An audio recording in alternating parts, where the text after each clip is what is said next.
Nitroglycerin was discovered in 1864 by the famed scientist Alfred Nobel. Nitroglycerin is formally known as glycerol trinitrate, a molecule composed of nitrogen, oxygen, and hydrogen atoms, as seen here. It is the essential ingredient in the now famous explosive dynamite. Because nitroglycerin is so reactive, dynamite has earned its reputation for being extremely volatile and extremely unpredictable.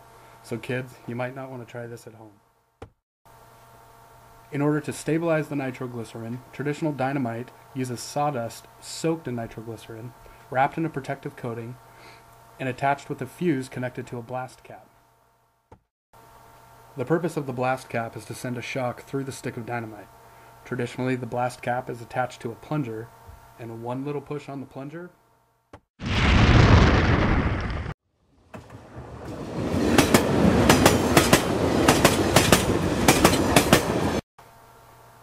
The original purpose for dynamite was to help railroad workers blast tunnels through the Sierra Nevada mountains. This was necessary to help complete the Transcontinental Railroad. This connected San Francisco to New York City and played a key role in providing economic stability from coast to coast, as well as allowing citizens safe and speedy travel across the country.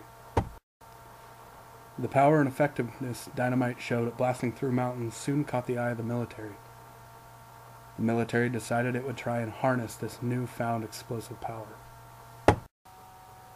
Technological advances during World War I and World War II allowed for traditional military artillery units and tanks to don heavier armor. To combat this, military forces soon tried to incorporate nitroglycerin into their shells.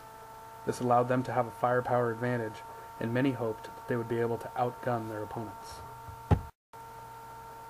Due to the sensitivity of nitroglycerin to shock, engineers were unable to dampen the shock waves associated with artillery units and other tanks firing these artillery shells.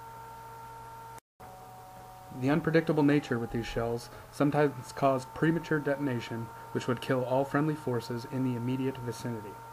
Because of this unpredictability, safer and more stable options were explored. Another explosive developed by Alfred Nobel is called gelignite. Other explosives include PETN and C4. The developing of explosives eventually led Robert Oppenheimer to develop the atom bomb during World War II. This used the technology of fusion and fission, which has come a long way from a stick of dynamite. This bomb released the equivalent amount of energy as 10 million tons of TNT. It was dropped on Japan in 1945 to end World War II. However, blowing up the world is not the only use for nitroglycerin. It does have pharmaceutical benefits as well. One of the well-known medical uses of nitroglycerin is for treating angina attacks. Angina attacks occur when a person's heart muscle is receiving decreased blood oxygen supply. Glycerol trinitrate, a form of nitroglycerin, is taken in the form of a tablet 5 to 10 minutes before strenuous activity and greatly reduces the possibility of an angina attack. It is used to widen the blood vessels and lower blood pressure to restore the balance of blood in the heart. Nevertheless, William Merle did not discover these medical benefits that were previously mentioned until 1878. Ironically, Alfred Nobel had angina attacks and was prescribed nitroglycerin by his doctor. In spite of its pharmaceutical applications, Nobel felt really guilty for creating nitroglycerin.